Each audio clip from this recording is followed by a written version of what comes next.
in the middle of the defense and almost like backyard football. Think about when you're playing like your Turkey Bowl games and you just like, you don't really have rules. You can do whatever you want. And they sort of just let him roam here pre-snap and pick the lane that he wants to go.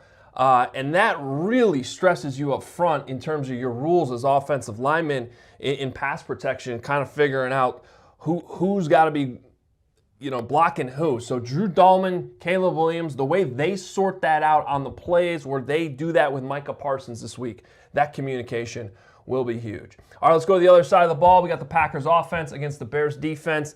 And this is fascinating too. Again, I just drew this up differently this week because you look at what Dennis Allen's been doing with these DBs.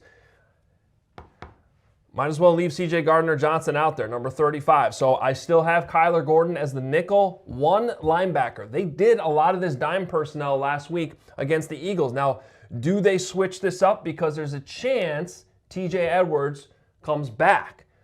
Now, the way DeMarco Jackson's been playing is incredible. So I guess it's a good thing. This linebacker core could be getting better even as Tremaine Edmonds is out. Noah Sewell is back healthy. So how they use these linebackers, even if TJ Edwards can go, does he go back to playing more of the Mike or the Will because DeMarco's been so good in the middle? Or do they just keep using this dime personnel because they're not? I just can't see them taking CJ Gardner-Johnson off the field right now. You got to think Kyler Gordon's reps are going to go up. Jalen Johnson's reps are going to go up. And Nashon Wright, CJ Gardner-Johnson are playing too well right now to take them off the field. So what a fun problem to have for Dennis Allen. What a challenge for Matt LaFleur to kind of figure out personnel, who's going to be on the field, how they're going to match up. And you may notice, though, that there's some guys circled in red here. However, this is a Packers offense that's getting healthier with their wide receivers. Christian Watson's been back now for a few weeks. He looks good. That's going to be a big challenge downfield because Jordan Love likes those deep balls. We're going to talk about that in a second. Of course, you got Devontae Wyatt, Romeo Doubs, and Jaden Reed, Chicago guy, who's been out since week 2 with a broken collarbone. He could be coming back this week. So how does he fit into all of this? And the Packers also run a lot of 12, but and Musgrave's been doing a really good job filling in, by the way, for Tucker Kraft since Tucker Kraft got hurt. But do they go to more 11 this week because of how depleted they are at tight end a little bit without Kraft? However, you would think that would match up better against the Bears leaving all their defensive backs in. So what a chess match it is over on this side of the ball. It should be fascinating. I just got to say this, though, before we wrap up. Jordan Love, you watch that tape, really any tape of Jordan Love's, but especially last week against the Lions. So he does this thing where he's always angling his shoulders back. He's kind of backing up as he's throwing it. And I'm telling you, man, he gets a lot away with a lot of these, what I would sometimes call prayer balls.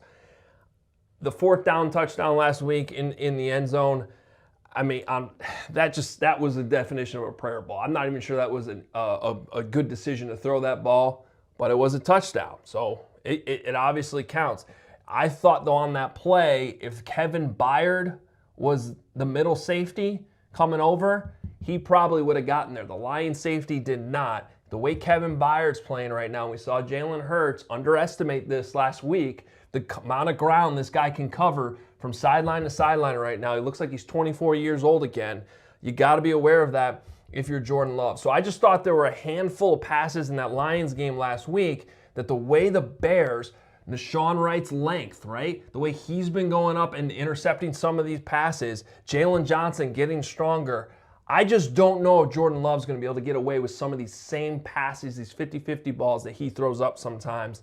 And obviously, on this side, getting those takeaways, if the Bears can convert those interceptions like the Lions couldn't do last week, they'll go a long way in getting a big win for the Chicago Bears. Bears-Packers, Sunday. It's going to be awesome. Can't wait. And we got a great watch along. So make sure you're following with us on game day here on CHGO. Got to give a shout out to our friends over at Brunt Workwear. Check it out. Look at this. Strong, durable. Hit your head with it. Hit your head with it. Hand in there. It's comfortable. Hit your head with it. Ow. Yeah. It's tough. It's tough. Tough and built to last, but it's also comfortable. You don't wear it on your hand. you wear it on your foot. Yeah. And I can't wait to get my order in because this is the time of year to get one. You know, whether you're shoveling outside or you're on the job site, Brunt Workwear, if you're at our tailgates. Why? Because their boots are waterproof, and you know how clutch waterproof boots are. So with temps dropping and the holiday season coming up, it's time to treat yourself and the hardworking people in your life with real comfort. Skip the throwaway gifts and get something built to last. That's Brunt Workwear. Our listeners get $10 off their entire order with code CHGO at checkout. That's bruntworkwear.com and use the code CHGO and make sure you tell them we sent you. Shout out to our friends at Aura Frames. Is there anything more annoying in life than going and, I got to go buy a picture frame and then you got to print it out and put it in there? Let's live in the now. Let's live with Aura Frames, and let's get the best holiday gift you can possibly gift. That's right, Aura Frames. You download the Aura app, you connect to Wi-Fi, you put your pictures on there, and then they just flow. And I get to see me in Bragg's, and that's a dad one. And then I get to see like Bunch of pictures. You know, yeah, all the pictures. I mean, you know, you can send you a picture of my cat. I have some really good ones from the other day. Right. All, you know, you could every single Bears player you'd want to see just rotating through. Some of you might just go Caleb, and then maybe you throw an Agbongbamiga in there. You can have the whole thing rolling, and then you get your family in there. You can leave your family off, whatever you want to do. It's a beautiful thing. Hey, for a limited time, save on the perfect gift by visiting auraframes.com, AURA frames.com, and get $35 off Aura's best-selling Carver mat frames. They're awesome. You're going to love it. You will not regret this one. It's named #1 by Wirecutter. Use the promo code CHGO at checkout. That's AURA frames.com. Promo code CHGO. This deal is exclusive to listeners, and frames sell out fast. So order yours now and get in on it in time for the holidays. It is our pleasure to bring in the voice of the Green Bay Packers. It still slightly pains me to say that because, of course, I grew up with Wayne calling Bears games.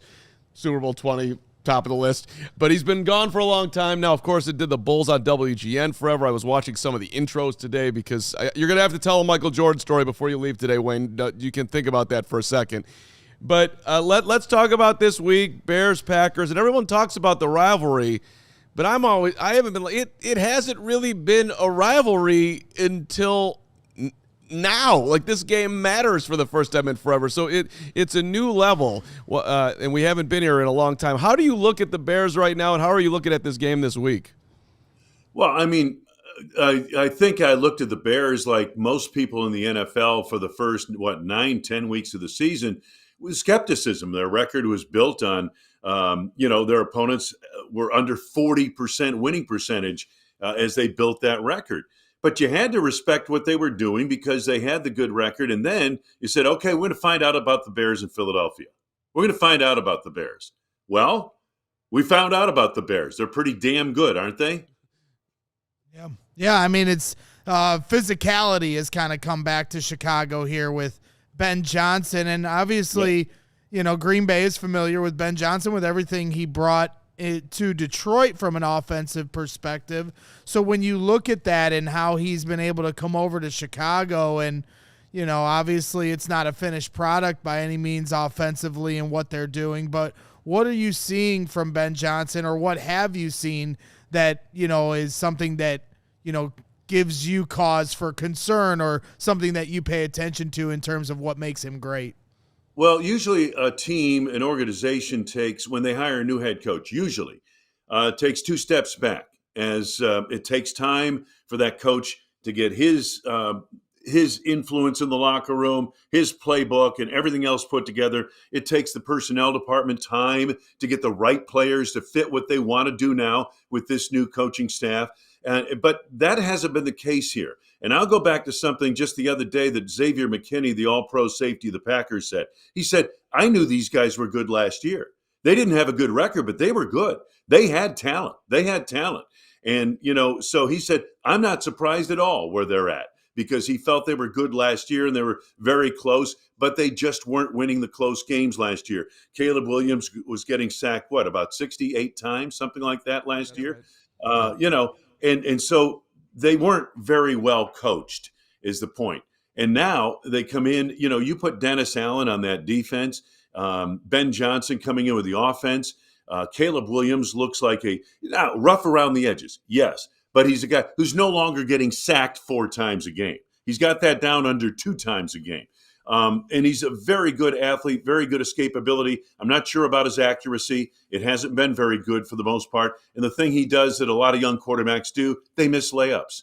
They miss the passes they should make. They miss, and they'll throw a ball that you sit there and say, my gosh, how did he get that into that window? So the inconsistency is there, and we've seen it with Caleb Williams a little bit. But the one thing is, and the one thing I'll say about last year, many times he didn't quite get it done, but he brought his team back time and time again. I remember that Thursday night game against Seattle at Soldier Field where the Bears and Seahawks played just God's honest, awful football, but there was Caleb Williams down the stretch marshaling his team back into position. Earlier in the season, he marshaled them back into position against the Packers, and it was a fingernail. Carl Brooks, had he gotten a manicure that week, that kick goes through. He got it by a fingernail and preserved a win for the Packers. But Caleb Williams brought the Bears back and put them in position. And then the last week of the season, I understand the Packers aren't trying to win the game. Their playoff fate is all set.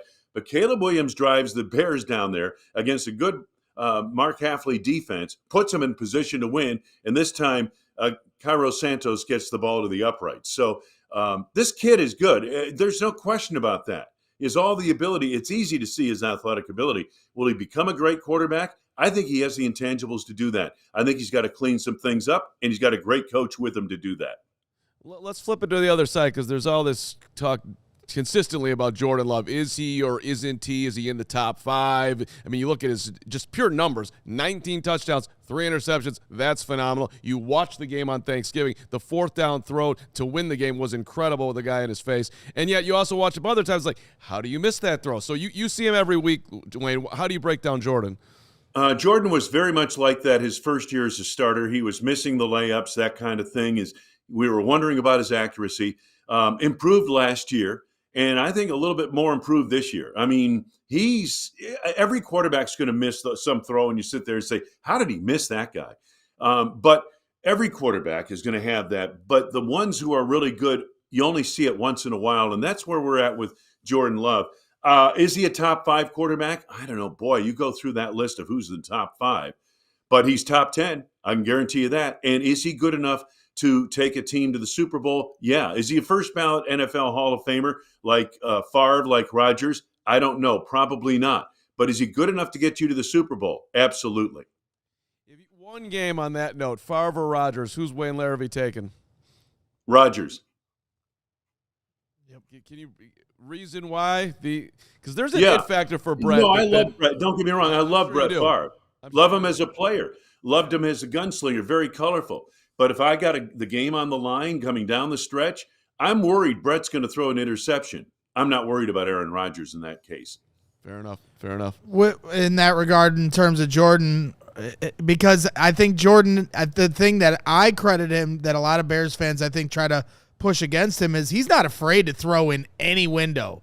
And sometimes that gets him in trouble. So I guess when you talk about Rodgers or Favre, who does Jordan Love lean closer to in terms of whether the gunslinger or the guy that can kind of break you down mentally and beat you because he understands everything in front of him?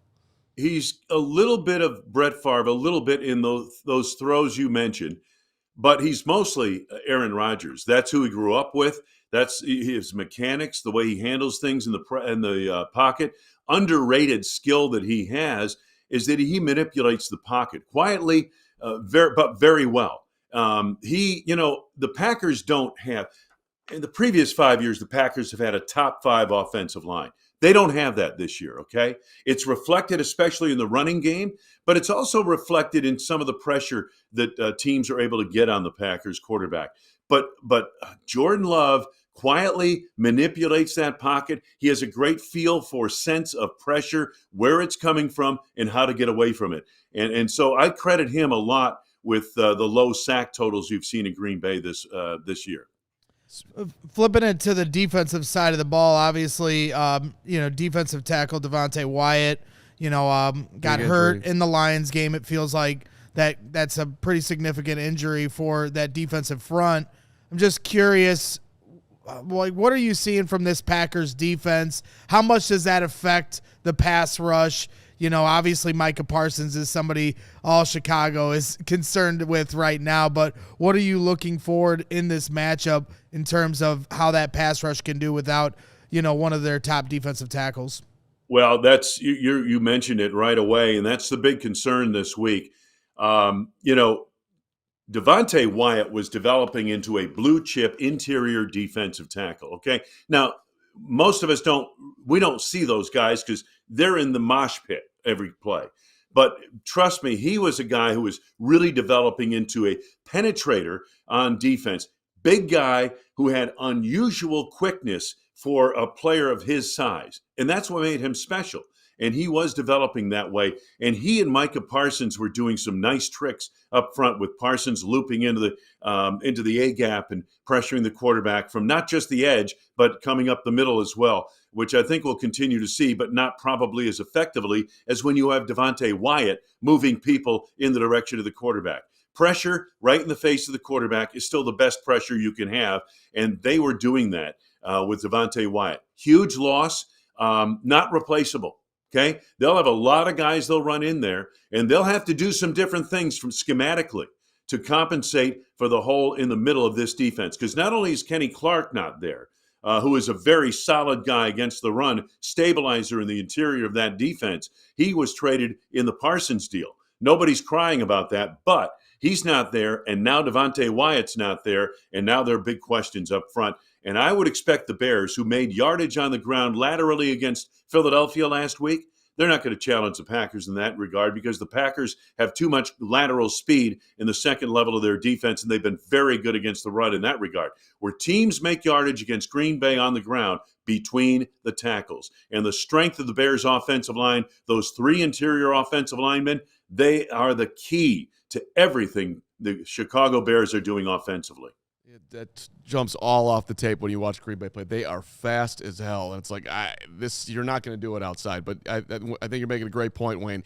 What I look at, you mentioned the offensive line for Green Bay, and I look at Josh Jacobs and I see him popping off and he's running hard. But then I look at his average yards per carry and he's under 4, and I'm trying to figure out why. Is that just because he hasn't gotten enough force up front? He gets hit almost every run behind the line of scrimmage. That's it. Yards before contact. He doesn't have any.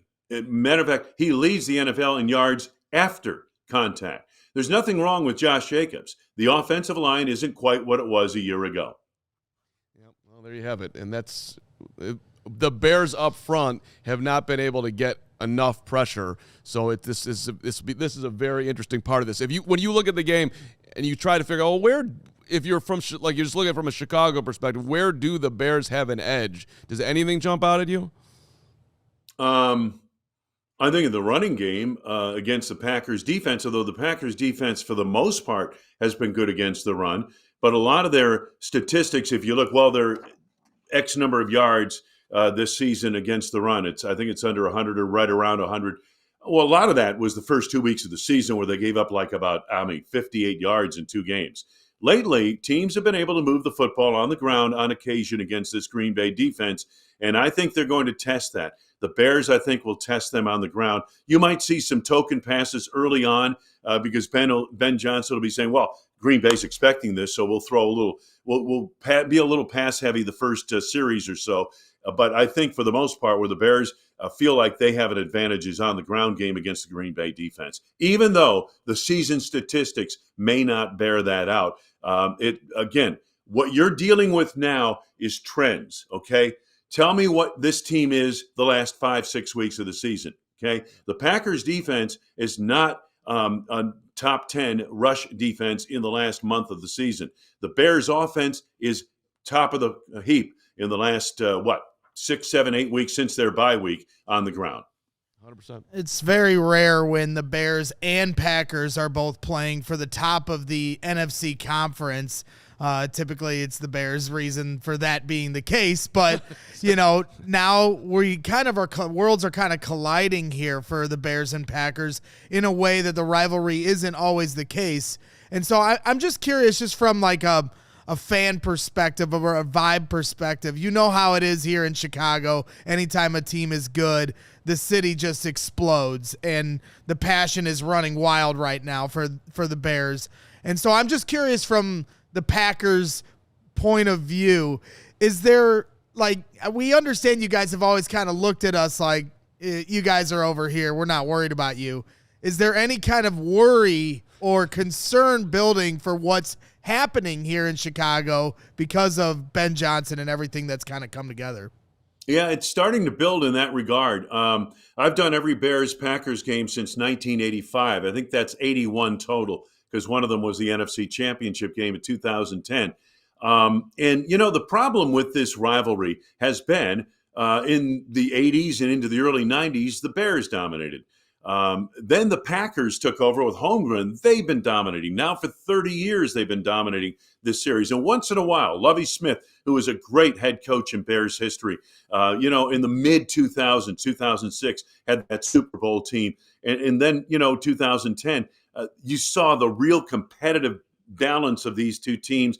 And that competitiveness between them was amplified by the fact that they were playing more than just for tradition. They were playing for playoffs and division titles and that type of thing. And that's when it becomes really special.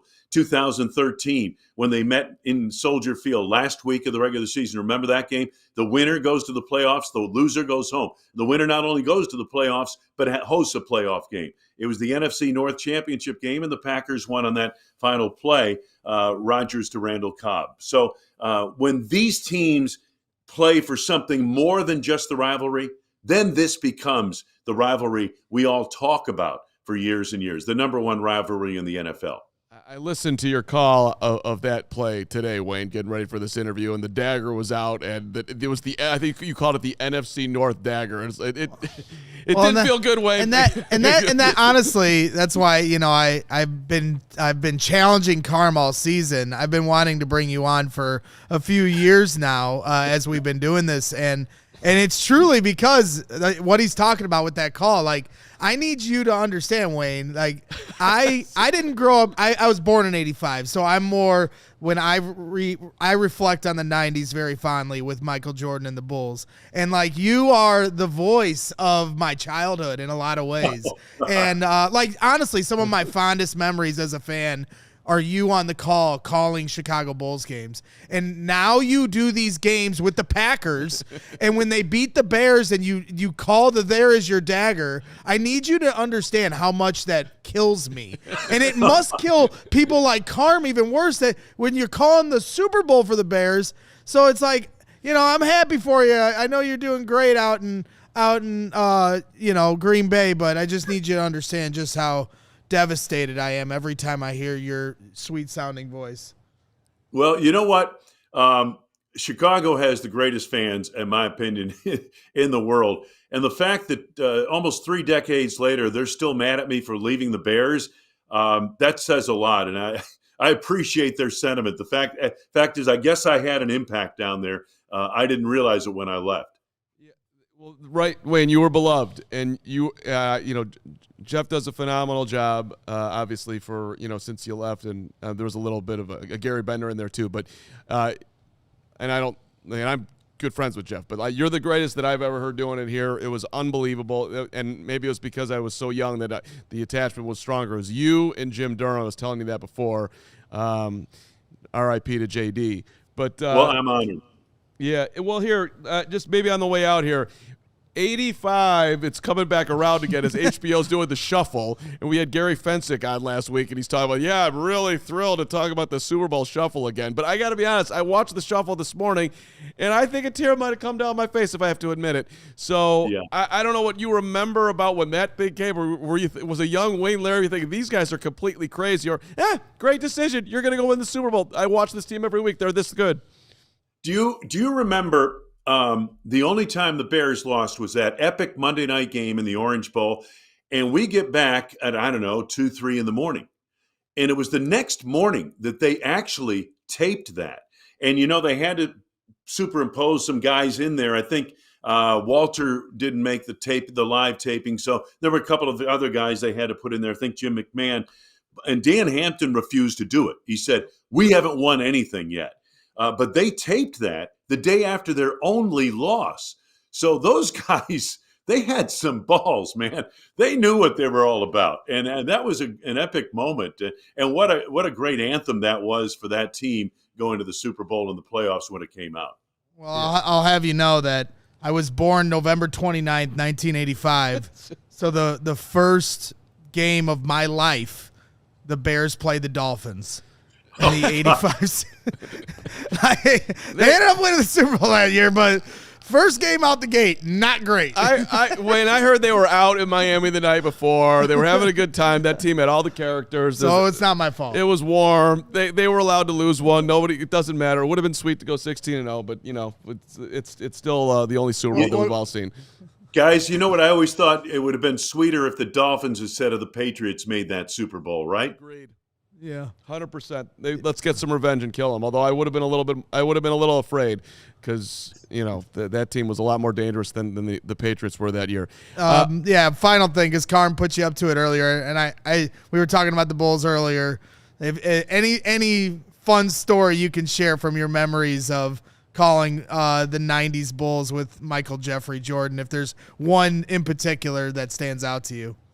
Well, there's so many, but one that I always talk about is when I think we were in Boston the night before on a Friday night, lost a heartbreaker in overtime, whatever it was, and Michael Jordan was seething. And the next morning at practice, they kind of a walkthrough type practice because they had a game Saturday night down at Chicago at the United Center. And Jordan comes in and he is spitting piss and vinegar, and it might be everybody's kind of sleepwalking through this walkthrough, and he just grabs the ball, and all of a sudden it becomes a kick-ass practice. And he kicked ass and took names in that practice and let his teammates know that this was not, hey, no, we are not going to play like this, that because we played the great Celtics to overtime, that was not a win for us. We lost that game, and we're not going to lose tonight against whoever we're playing. And that's the kind of player he was. Jerry Krause, the late Jerry Krause, said, you could debate whether Michael Jordan was the greatest player of all time, but what is not debatable is he was the greatest practice player of all time. And I thought that was very true.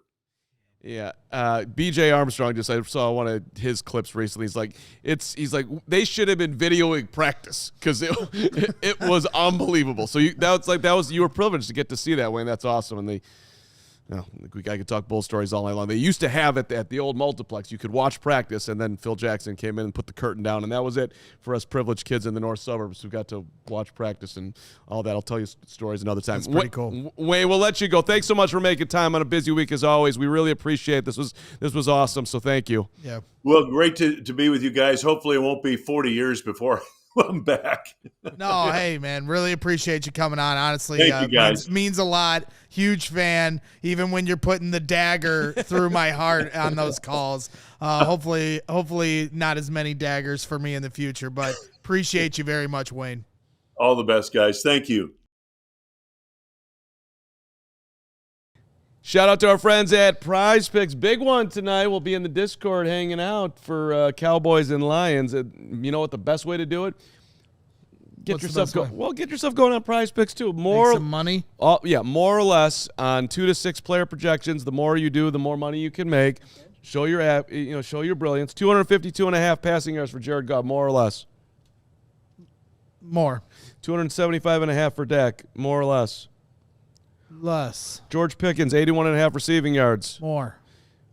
George Pickens, 0.5 rushing receiving touchdowns. You got him for a touchdown? More. Okay, so that's how you do it. It's super fun, man. I love Prize Picks. It's awesome, and they pay you out well. Simple to play. Just click more or less on at least 2 player stats. You want to just go low end? Do 2. You want to go crazy? Go 6. It's just like doing a night. It's awesome. Download the app today. Use the code CHGO. $50 instantly after you play your first $5 lineup. Prize Picks, it's good to be right. Download the app today. Use the code CHGO. $50 instantly after you play your first lineup. Prize Picks, it's good to be right. That's right. It is good to be right. And hit up the more or less with Prize Picks. And always remember, Carm, less is more. Thank you, Greg.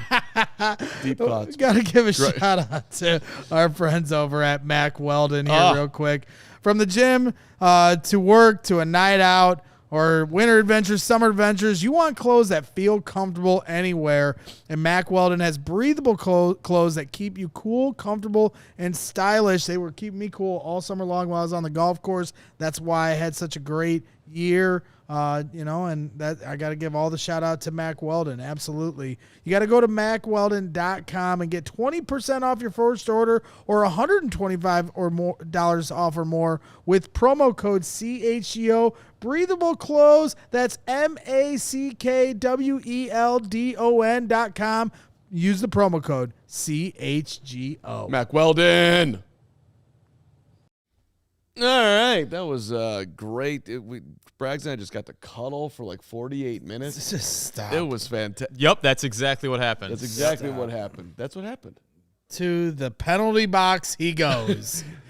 It is now time to take the temp, Gregory, with our friends at Four Seasons Heating, Air Conditioning, Plumbing, and Electric. Visit fourseasonsheatingcooling.com for all their special offers and money-saving coupons. That's fourseasonsheatingcooling.com.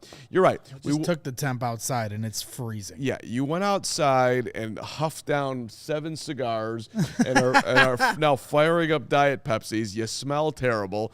And the temp in here is 20 degrees lower because the balcony's right there. So thank you. You're welcome. I'm sure everybody is. I knew we were going to take the temp, so I wanted to be on point. Yeah. Taking the temp on the Wayne Larrivee interview, by the way. People seem to love hearing from Wayne. I know you really were.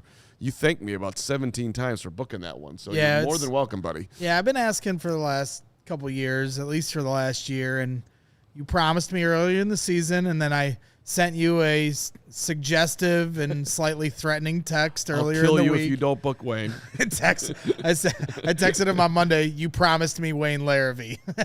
And that was it. Yeah. And he got it done. So you've been killing it this week. Tyson Bagent, Wayne Larrivee. Spice Adams coming up next. So credit to you. Thank you. And buddy. Big Jimmy, I'll give you an update on the apparel stuff you're asking about here in a little bit. Yeah. The other thing that we need to take the temp on was X's and Hoges today, which I know you digested. Fantastic. You really digested that one. Yeah, no, you were there.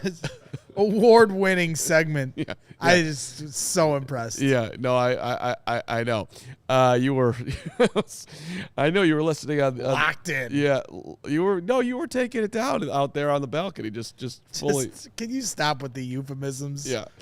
Okay. Great job, Adam Hoge. I thought it was fantastic. And I thought it was very interesting that he's putting out there that, Love with his angle and his throwing up prayer balls. And Adam Hoge just made a prediction, basically, that Kevin Byard's going to get a pick on Sunday. So, well, I mean, when you look at the way Jordan Love certainly throws up those 50-50 balls, as Ben Johnson says, that's not a part of his offense. That's a big staple of the Green Bay Packers' success. Jordan Love's not, and I actually admire Jordan Love for this, whereas everybody says he sucks. I'm actually very impressed with how he's not afraid to make any throw in any window, whether it's a shot downfield or across the middle, fitting in a tight window, or a moon shot, deep pass that receiver or tight end's got to go up and get it. But in that regard, the playmakers on this team, Nashon Wright, Kevin Byard, Kyler Gordon, Jalen Johnson, they're going to have an opportunity at some footballs here on Sunday. No question. Well, and if the Bears are going to win the game, you would think they'd have to get a couple of turnovers here. This is not going to be easy. Green Bay's, let's just be honest about it. They're a good football team, and they had an impressive win last week, although the Lions are fading. I thought it was interesting what Wayne had to say about, look, it's not about the whole season. It's about what's going on right now.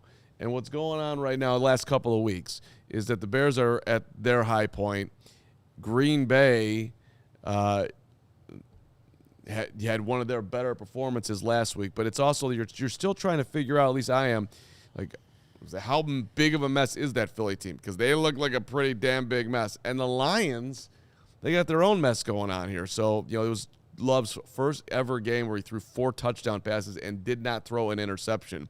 So you're getting a red-hot QB. You're also getting a Green Bay team very motivated to play the Bears this week, with Ben Johnson getting up there and saying the Matt LaFleur stuff. That was heard everywhere. This is, this is going to be a best effort. Yeah, Packers are downplaying the quotes from Ben Johnson against Matt LaFleur.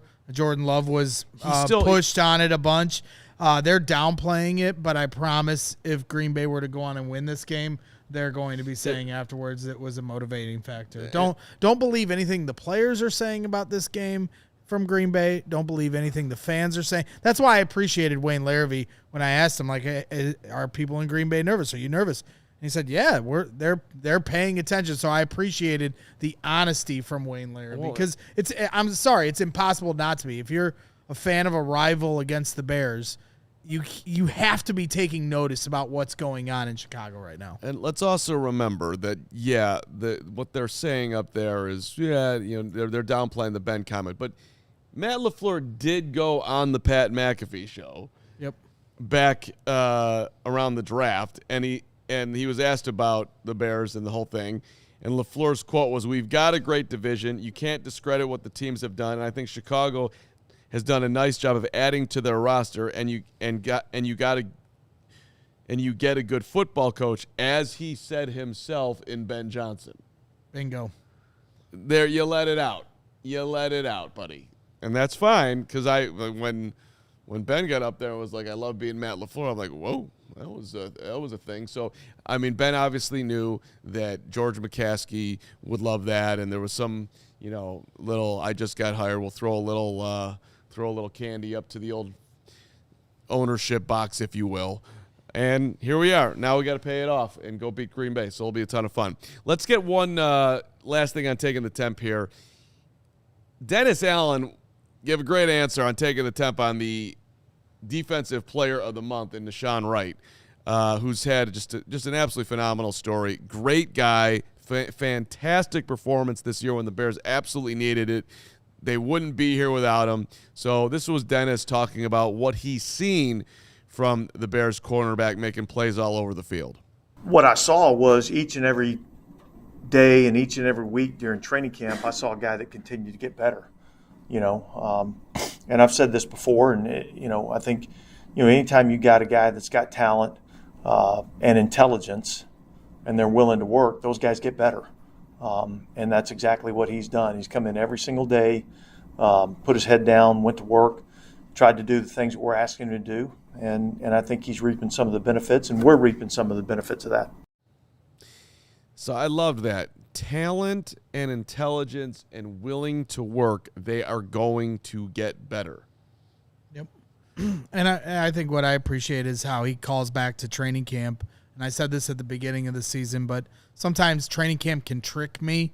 I'm somebody that gets way too lost in the excitement of training camp and puts a lot of carts before the horse and cashes writes a lot of checks that then the team has to cash, and a lot of times hasn't in the past. But this training camp, there was a lot of things we saw that ended up translating in the season, from Tremaine Edmonds playing really well at camp, Nashon Wright playing really well at camp, to what this offense has looked like. Colston Loveland looked really good at camp. The physicality was something that stood out at camp. All these things translated here to the regular season. And when Nashon Wright was holding it down, when Kyler Gordon and Jalen Johnson were out for those joint practices against the Dolphins and Bills, you're like, hey now. And it certainly has come to pass here in the regular season. Yeah. And I'd love to see Nashon Wright stay in Chicago, but I'm just happy for a guy like that whose father was murdered, and then John Bean comes in and becomes a father figure to him, and he gets shot. That's beyond horrible.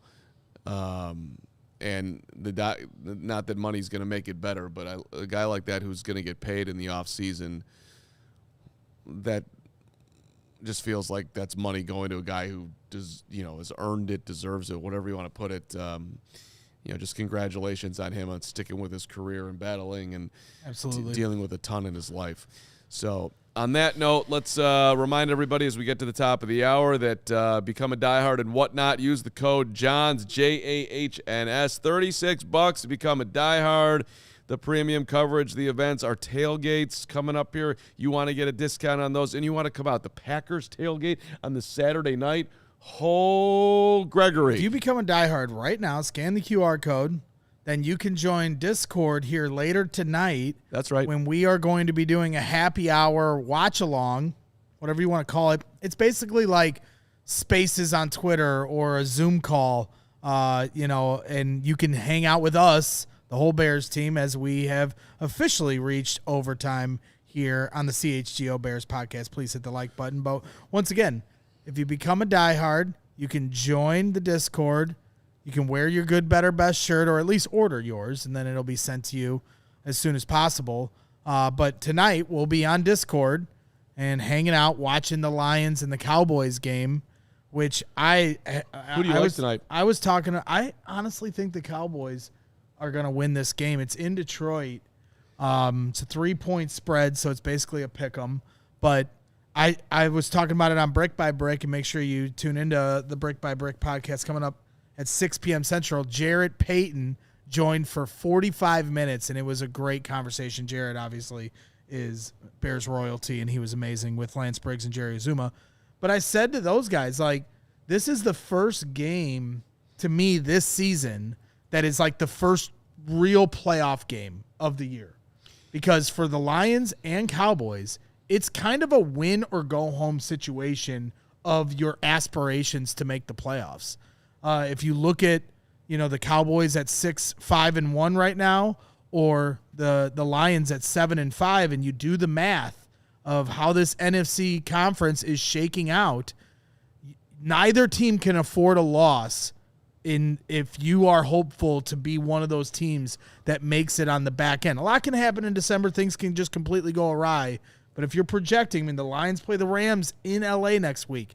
The Cowboys have a very winnable schedule after Lions, but they cannot lose tonight, or else, their push of trying to backdoor into the playoffs is probably going to fall short. So this has huge implications for both the Lions and Cowboys, but it also has direct implications to the Bears making the playoffs and the Bears winning the division. Dallas' schedule the rest of the way, for those who don't have it memorized: at Detroit tonight, Minnesota at home, Chargers at home, at Washington, at New York. If Dallas goes 4-1, they'll get to 10-6-1, which means they'd need another team at the bottom of the playoff bracket to have 10 wins, because then they'd have the tiebreaker over them because of that tie. Or Eagles to fall apart, which I think is possible. The Eagles have 8 wins right now? The Eagles are 8-4. They've lost their last 2. They looked absolutely atrocious against the Bears. They'd have to go 2-3 the rest of the way. Well, I just don't. They're at the Chargers. It looks like a win. Justin Herbert may or may not play. This is their schedule. They've got it. They're at the Chargers. They're home with Vegas. That's a win. They're at Washington. And home with Washington. They play the Commanders twice. Who knows what Commanders team they get? Well, the interesting thing with the Commanders is Jaden Daniels might return this season. Why? I have no idea. I think it's the stupidest decision Washington can make. And they have to go to Buffalo. I'm just saying, the Eagles most likely are winning the NFC East, but it is not a complete lock. Plus, by the way, if Dallas wins tonight, 5-0 is on the table. Yeah. Which I wouldn't, And that's where it is somewhat of a concern for all those teams at the bottom, because that tie gets them the jump ahead, which is bull crap. But that's another story for another. I hate how that tie is advantageous, but that's a story for another day. Hopefully the Bears have everything wrapped up before it even gets to that point. But again, big implications. And the Lions, on the other hand, they've got the Rams at L.A. after this week. Then they've got the Steelers at home. That's going to be a tough one. Then they have the Vikings, and then they have the Bears at the end of the year in Chicago. So that's pretty impressive that you just put the Lions schedule off the top of your head. Do you have it in front of you? No, I'm dialed in, dude. Wow. And this is it. What's Green Bay's schedule? You got that one too? Green Bay's schedule the rest of the way is at Denver, Then Green at Bay's- Chicago. Okay, so they got the Bears tonight. Then they're at Denver. Then what? And then at Chicago. Then what? And then they have not Minnesota. Minnesota's the last week of the season. Correct. So they have oh man, I had it. That's still impressive. Baltimore at home. Baltimore at home. The fading Ravens. Well, Yeah, and Lamar let's see looks if they terrible. get their yeah, I mean, but he they does. still have time and they have margin of error with that division. Denver's a tough game. The bottom line with the Packers, the Bears got to beat them. Hey, the injury report is out, and there is some, Yeah, and that was the thing we didn't even get to yesterday because the injury report came out right as we ended the show. But I was not expecting Andrew Billings to be able to play in this game, which I thought was going to be a significant loss. And he was a full participant in practice yesterday. So your update today is? Billings is back. The fulls are Billings, Johnson, Robinson, and Sewell. They're still on there with limited. Good news there. TJ Edwards remains limited, so that obviously it seems like he's edging towards playing. Kyle Monungai had the ankle injury, was did not practice yesterday, but was limited today, so that's progress there for Monungai. Joe Tooney's getting his normal rest, but he'll be there. Tyreek Stevenson did not practice yesterday, did not practice today, so that's edging towards out. Yeah. Roma Dunze, foot injury, did not practice Wednesday, did not practice today, so wonder if Rome might get a week off here to try to get right on a freezing cold day. That would suck, but That would suck. But it could be. And then Ruben Hippolyte, shoulder injury, didn't practice. I don't think we're going to get to see Ruben, but Agbang Bamiga, TJ Edwards, and DeMarco Jackson. Let's go. And hopefully Tremaine Edmonds is making progress. So there's your injury report. Should we do Spice today, right now? A little bonus extravaganza? Bear Down Under's asking about instructions to connect to the Discord. We'll provide that to you after Spice Adams. I'll see if I can. You can figure it out? We're calling Patrick Norton. All right. We'll figure it out in a second. But first, Spice. This was this morning. Spice is working with Red Baron Pizza, the humble pie. Just an outstanding look here for Spice. You're going to hopefully enjoy this interview. We talked a lot of Bears Packers. Here's Spice. As promised, it is our pleasure to bring in one of the most dynamic Chicago Bears in the history of the Chicago Bears, who absolutely knew, because he's in the thick of it, that the Bears would be 9-3 and that they'd be playing the Green Bay Packers and that they'd be, even perhaps on the way to the Super Bowl. Spice Adams, you're the best. You're working with Red Baron, the humble pie. We'll get to that in a second. But why don't you take us back to training camp and the moment that you saw, you know what, they might start 0-2, but Ben Johnson, Caleb, Amin Agbamiga, I could see something cooking here, or maybe we can just go straight and say, like, I'm completely surprised by this. I don't know I'm where are you at with what's happened with this team this year? It's pretty amazing. Well, I love Caleb Williams. I think he's going to be the guy for the future. And his rookie year, I think he only threw like 5 or 6 interceptions or something like that. Like, that's something that you can build on. And the fact that we have a young coach coming in and Ben Johnson that's going to completely shake up the league, which he did with the Detroit Lions. The Detroit Lions. I'm from Detroit. Listen, I had to be a fan of individuals. I had to be a fan of Barry Sanders because I knew that the Lions were going to lose, but I knew Barry was going to rush for over 100 yards. So in order to save me from being sad every week, I was just a fan of Barry Sanders because I knew ultimately that the Lions were going to lose the game, and they did.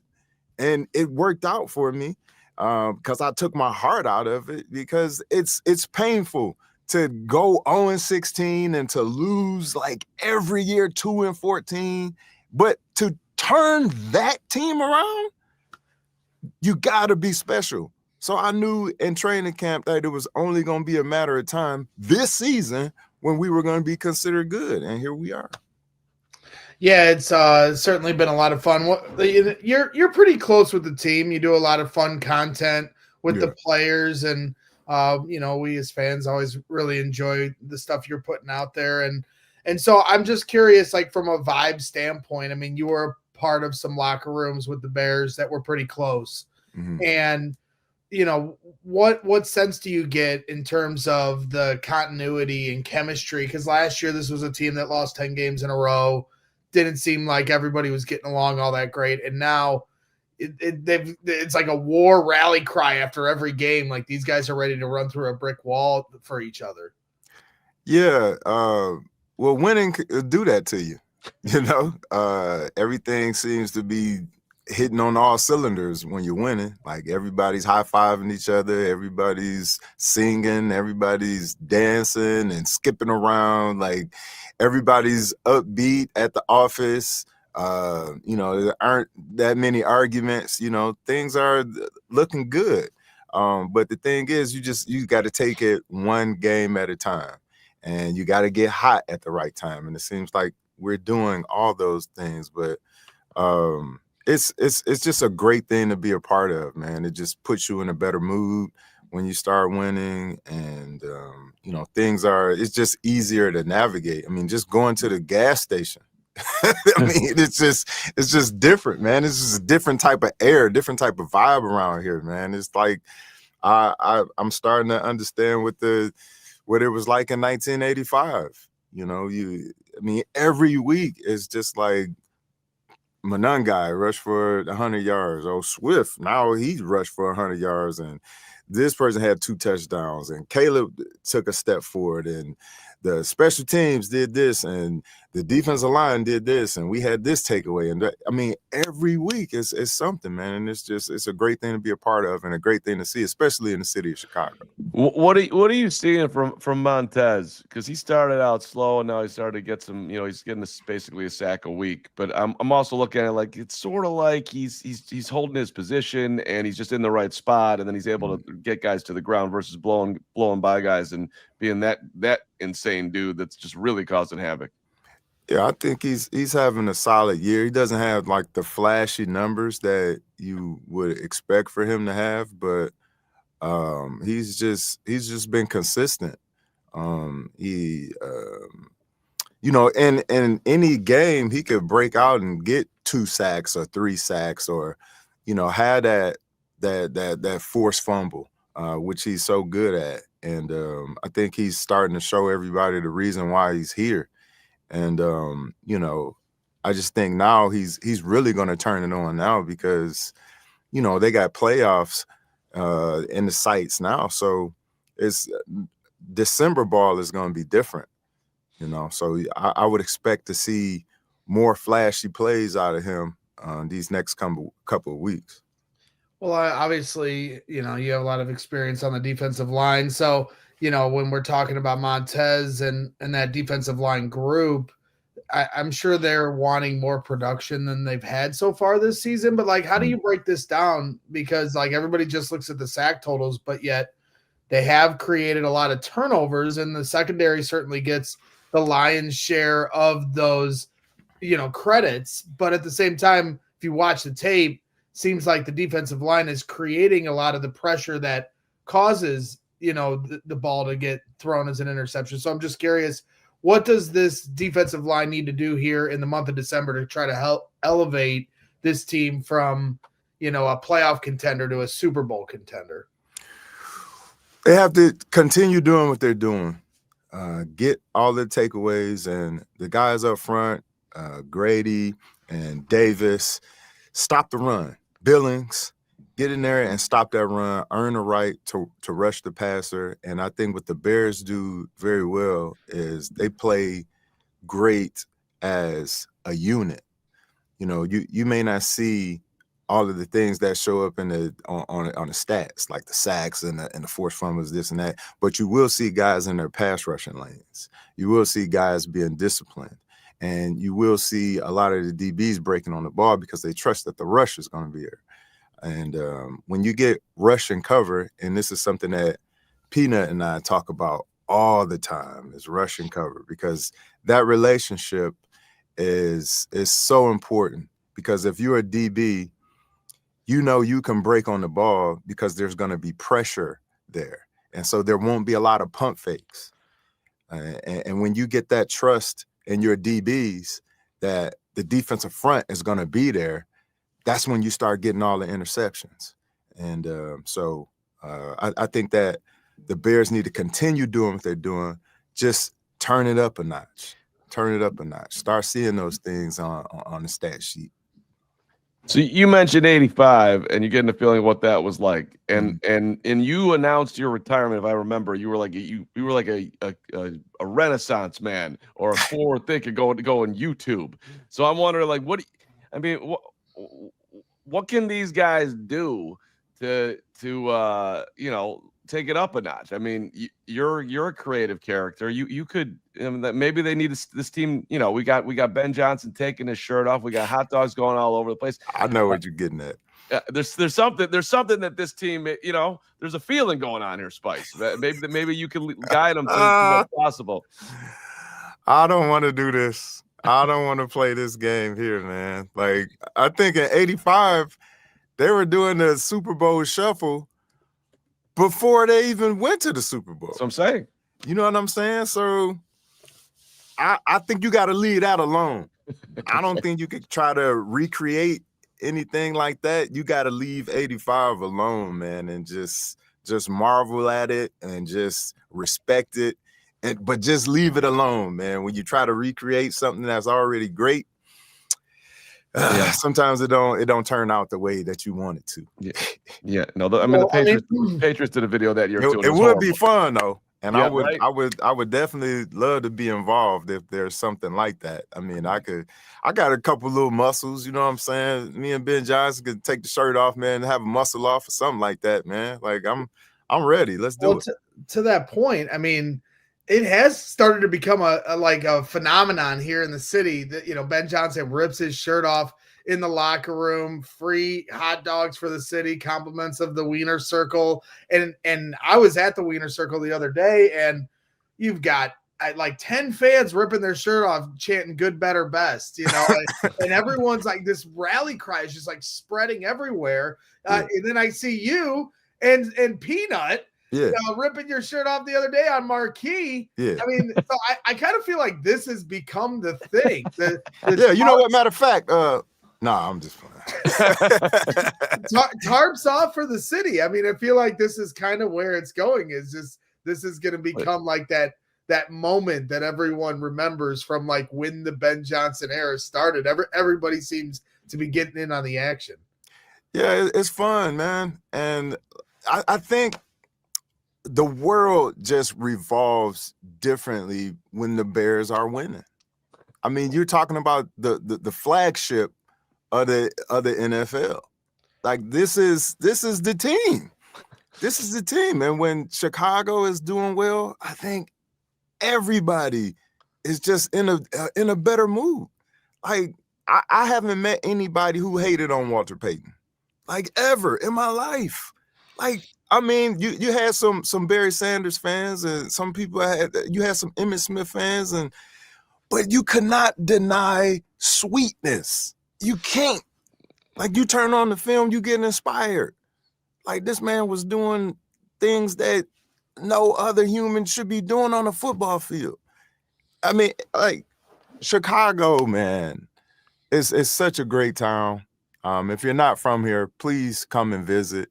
It is very, very nice place to be, and great at football, man. Yeah. And the fans love football here, man. So it's just like it's a breath of fresh air when we're winning around here, man. Make you want to take your shirt off.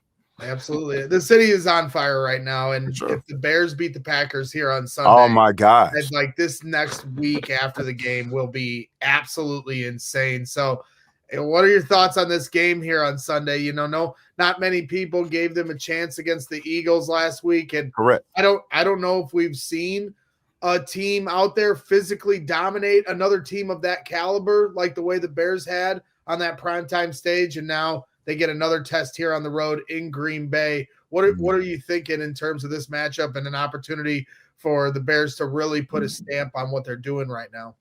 Well, like you said, nobody expected them to go into Philly and beat the Super Bowl champ Eagles, and they did that. So they could do the same thing at Lambeau. And that would be amazing. As you know, the city of Chicago, we don't like that green team up north.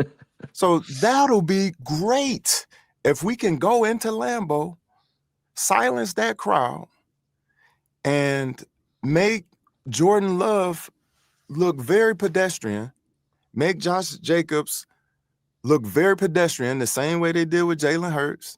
Well, not so much Jalen Hurts because he's passing to A.J. Brown going crazy, but they stopped Saquon Barkley, So if they can get to Jordan Love, they can pressure him, if they can stop the run, we can win this game for sure. 100%. Real quick before Mark wraps, I apologize, Mark, but Briggs does say hi. We watched your clip of you calling him out about his halftime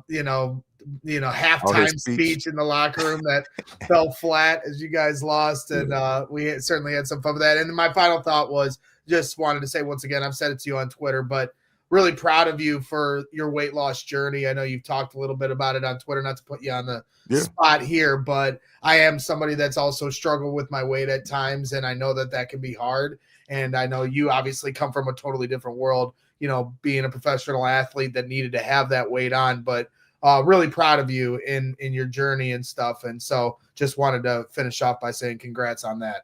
Oh, thank you, man. And, real quick, being as though I lost all this weight, it's hard to sit here in front of this Red Baron pizza. But I don't know if you guys got Fantasy League, but Red Baron is doing something super, super cool, man. If you are the loser in a Fantasy League, then you have to eat the humble pie. And this Red Baron humble pie is complete with habanero pieces on here. It has habanero flakes. It has jalapeno. It has the Red Baron Carolina Reaper sauce on here with the spicy mozzarella ghost pepper cheese. This thing is spicier than spice.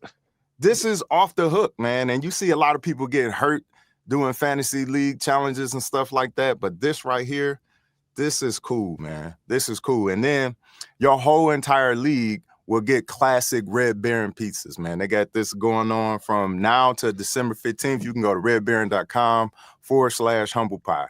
This is dope. Nice. Looks fire. Straight pro. I was going to tee you up on it as to why you wanted to work with it. And I hear that how'd you do this year, Spice? How'd your team fare? Oh, man. My team, they didn't do very well, but I wasn't the loser.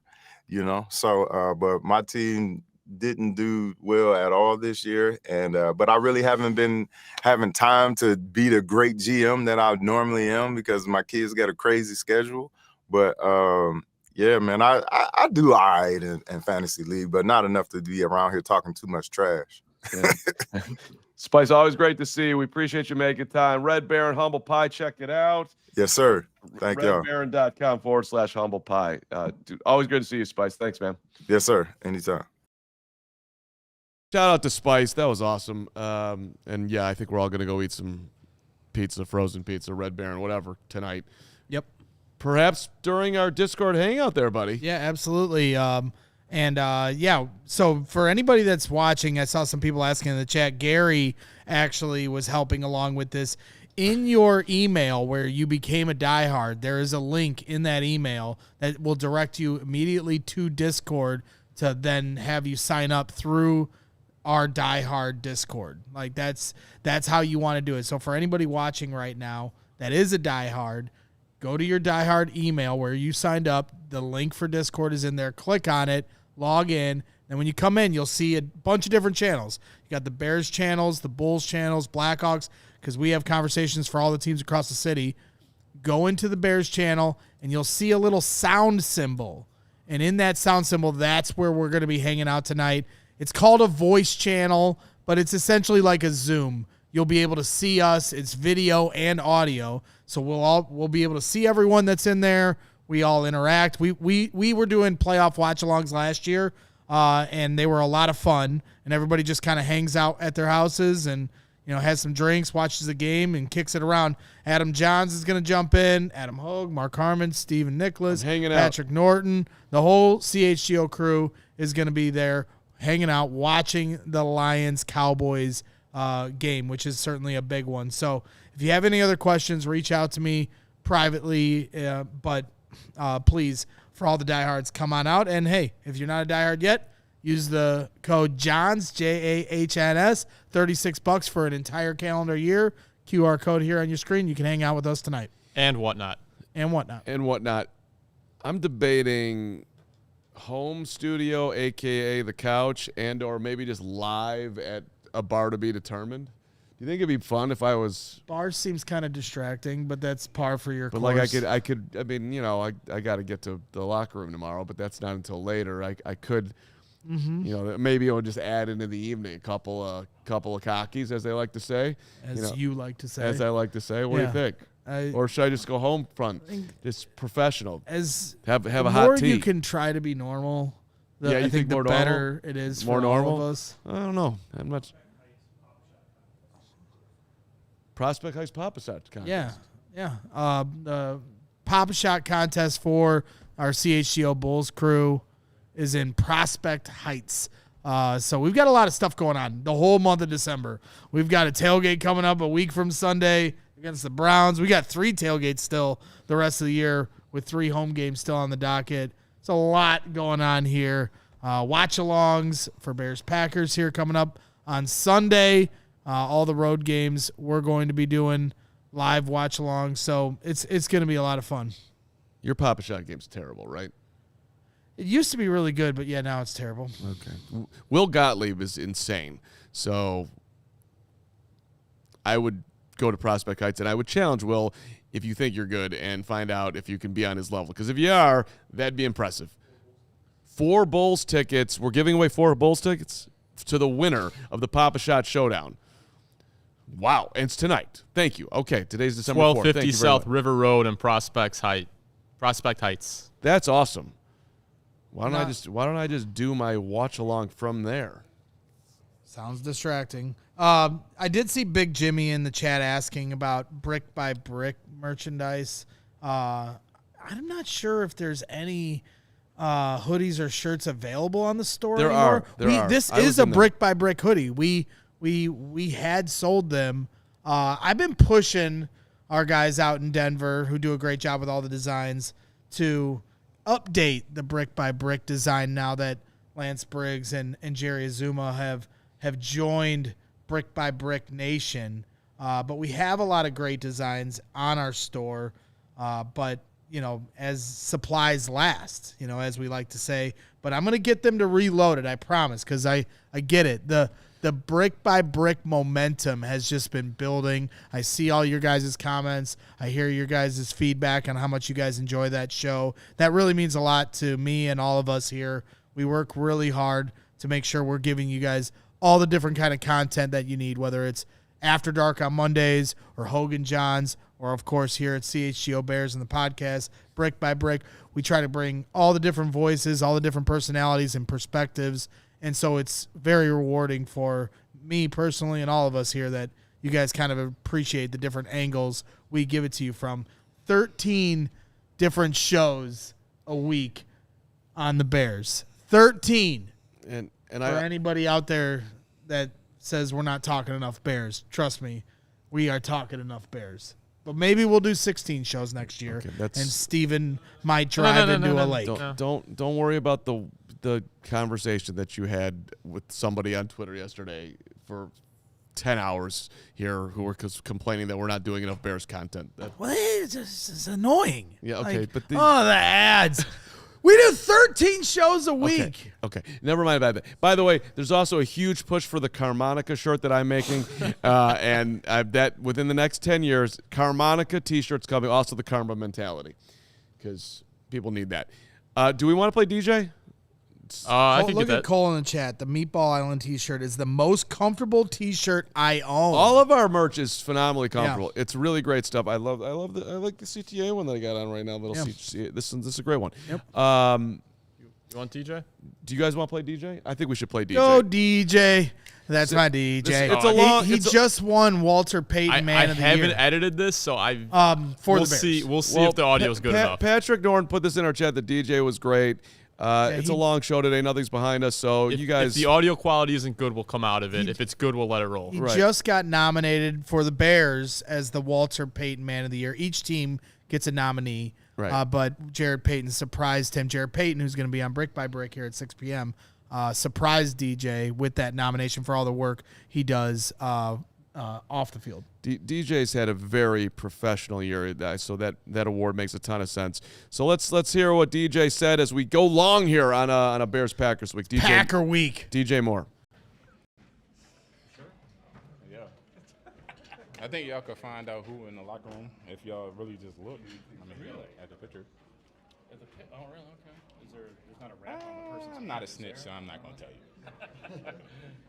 What's this like for you, man? You're in a position where it's about winning for once while you're here. How gratifying is that?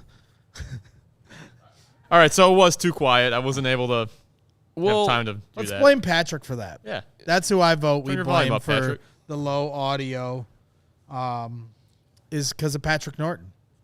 And he does a fantastic job with the newsletters. He does a fantastic job from House Hall.